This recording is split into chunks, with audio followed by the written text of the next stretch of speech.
What can we expect tomorrow, especially by way of more clear evidence of the possible examples of witness tampering?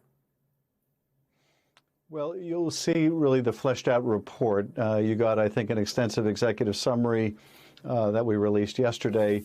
But we'll go into, fairly granular detail about each of these multiple lines of effort to overturn the election. And I think what will be most interesting to the public is we'll begin rolling out the transcripts. So you'll see what Tony Ornato had to say. You'll see what Cassidy Hutchinson had to say. You'll see what a great many other witnesses had to say in much greater detail than what you heard during the hearings, and from witnesses that we weren't able to present merely because of the lack of time. And some of that testimony, I think, is going to be very new to the public. It'll also shed light on why we have questions about the credibility of witnesses. And so I think there's going to be more than enough material to keep folks like yourself and the interested public on the edge of their seat.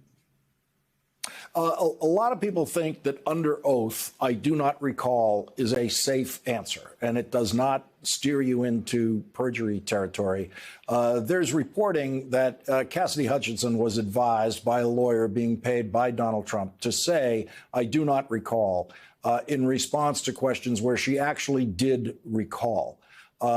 She ended up not doing that. She ended up switching lawyers and fully cooperating with the committee. But what would you say to witnesses and lawyers who think I do not recall is the safe answer that will never steer you into trouble? Well, it can get you into trouble if, in fact, there's evidence that you are aware of the facts, that you do recall them. And the challenge is, OK, how do you prove that? But you can sometimes prove that when people have conversations with others where they describe what they know and their efforts to conceal it from Congress or some other investigative body. So it does happen where people try to fall back on that and they think they're always safe. But indeed, it's not a safe harbor of any kind. And here, if an attorney was telling a witness to say that she didn't recall something that she did, then that lawyer is in serious trouble. And may have committed a prosecutable offense, certainly may be disbarred if that's the kind of conduct they were engaged in. So you're right. It's not an absolute defense in any means, and you have to really mean it when you say you don't recall.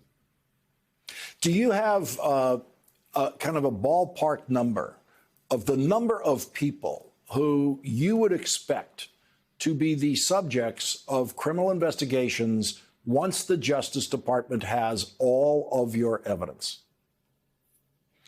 I really wouldn't be able to put a number to it. And of course, there are very different categories of individuals. They have been proceeding against hundreds of people that were involved in the violence of that day. But there were multiple lines of effort to overturn the election. As we pointed out during our hearings and in our report, there were lines of effort to create fake electors and to pressure state legislators into finding votes that didn't exist. People involved in any one of those plots could be the subject of criminal investigation or indictment. And I would also say, Lawrence, that in terms of witnesses who were less than candid with us, they could be the subject of examination. Now, those cases are very tough to prosecute, but there are times where you can prove that someone was lying to the Congress or lying under oath. So I would be hard-pressed to put a number to it.